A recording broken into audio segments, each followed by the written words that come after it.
صدق أو لا تصدق، هذه العجوز تبلغ من العمر 65 سنة، كانت متزوجة من رجل مريض يتقاضى منحة بالأورو، وأثناء مرض زوجها دخل حياتهم رجل بحجة مساعدة الزوج المريض وقضاء حوائجه، وبعد وفاته اقترح على هذه السيدة أن تتزوجه بالفاتحة زواج عرفي بدون عقد لكي لا تحرم من منحة العملة الصعبة، وأوهمها أنه سيكون سندها ويحبها ويخاف عليها من الوحدة. وبعد 7 سنوات اكتشفت هذه السيدة الأمية أن زوجها الجديد جعلها توقع على عقد بيع فيلتها ببلدية برج بنعام التي يتجاوز سعرها 1.5 مليار بمبلغ زهيد 32 مليون، وأخرجها من منزلها وأنكر أمام الملأ أنها زوجته بكل وقاحة، وهي في أرذل العمر، وهي اليوم مشردة ووحيدة ومنبوذة من أهلها في شارع لا تجد حتى مكان لتستحم فيه.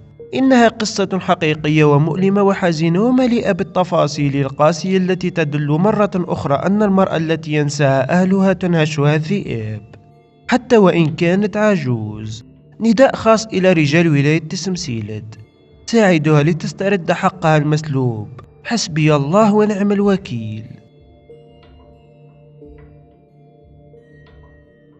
إخواني في الله، أحتاج 10 ثواني فقط من وقتك. صلي على رسول الله صلى الله عليه وسلم.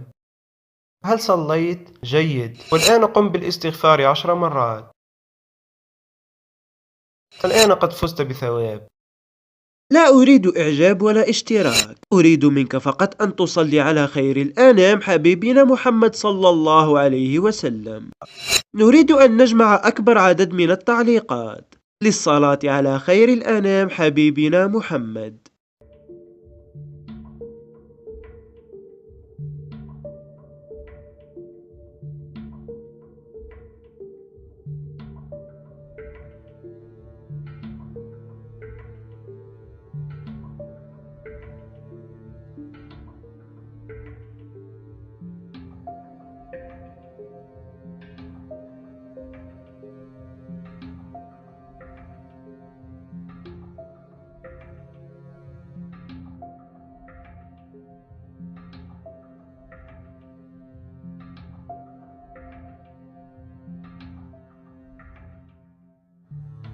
ثلج راه مازال، الشب راه مازال لحد الان راه طايح في المرتفعات جبل شيليا. انا ما قدرناش نهضروا، راه قوي قوي على بالك قوي.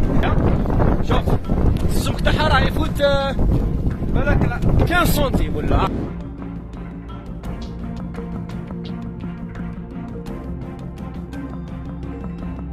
سبحان الذي أحيا الأرض بعد موتها، بعد مرور فصل الشتاء، وبعد صلاة الاستسقاء.